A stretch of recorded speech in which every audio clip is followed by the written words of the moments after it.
This segment is brought to you by Gin Gators. We sink our teeth into service.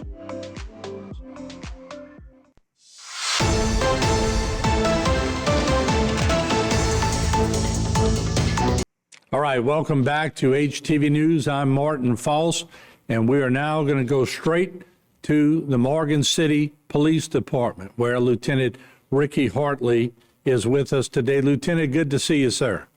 Good to see you, Mr. Martin. How are you doing? Good. Now, looking at a couple of these press releases that, a lot of people remember a lot of things happening at convenience stores. I'm going to give you the floor. Y'all have a couple of them in Morgan City which have made the news, and I'll let you have the floor, sir. Yes, sir. Actually, there was an investigation that started several months back. We were getting information that initially they were selling illegal THC vape pens.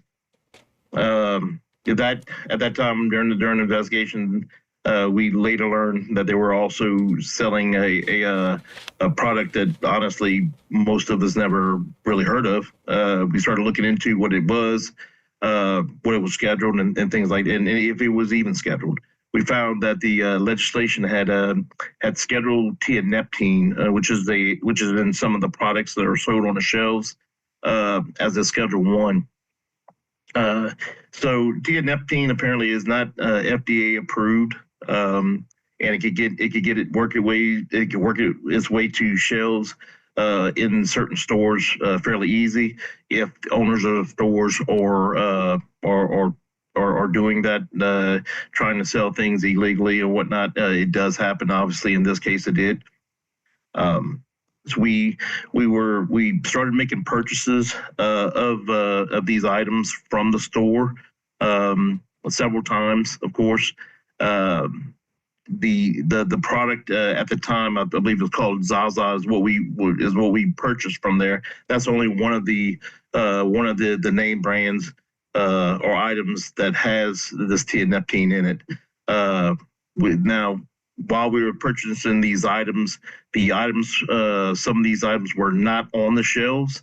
They had to go. The employees had to go to a back room, a back storage area, to bring it to the front to make the sale to us.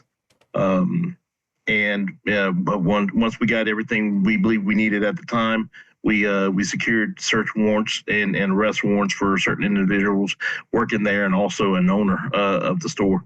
On the 15th of March, we conducted a search warrant on property, on two separate properties, two businesses, local businesses, and came across, of course, some tianeptine items, along with illegal THC gummies, I believe it was, that were located in hidden spots in the store. Let me ask you, on the May 15th, the search warrant, what store was that? Well, we in town we have one's a vape shop in store. We didn't want to name the stores right offhand because the investigation is still ongoing.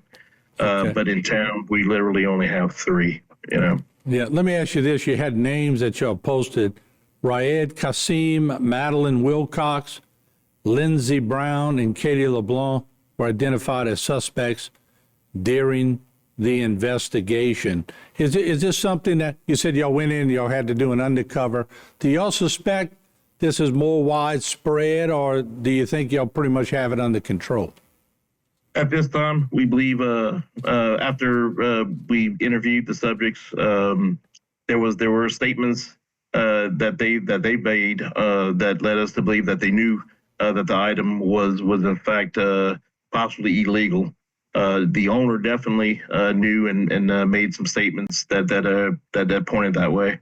But that's the reason why the warrants were secured for their arrest as well. Now, y'all work hand in hand with St. Mary Parish Sheriff's Office and the Berwick Police Department. Is that correct?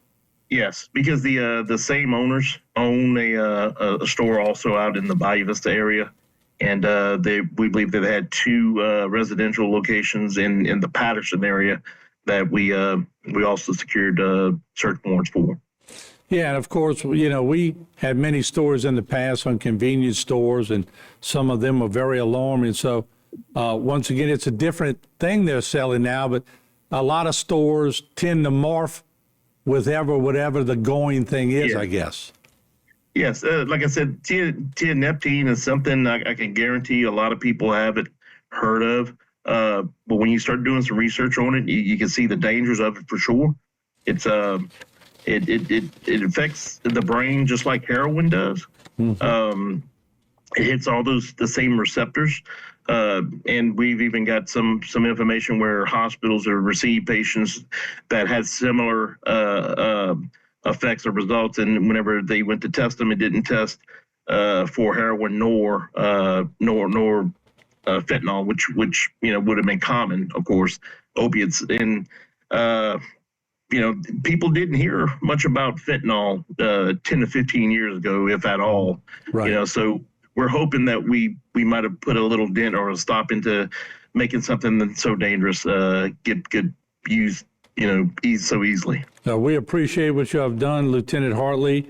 Thank you so much for joining us, and keep us posted. We'll keep this out to the public, but thanks again. Congratulations, and thanks to all the agencies that helped in this investigation. Yeah, absolutely. St. Mary and Berwick, we greatly appreciate their help in this as well. And I believe St. Mary did make their own case in Patterson as well. All right. Thank you, Lieutenant. Appreciate it. Good job. And we'll be right Thank you back. very much, Mr. Martin. Don't go away. Thank you. All right. This segment was brought to you by Barker Honda. It's better at Barker.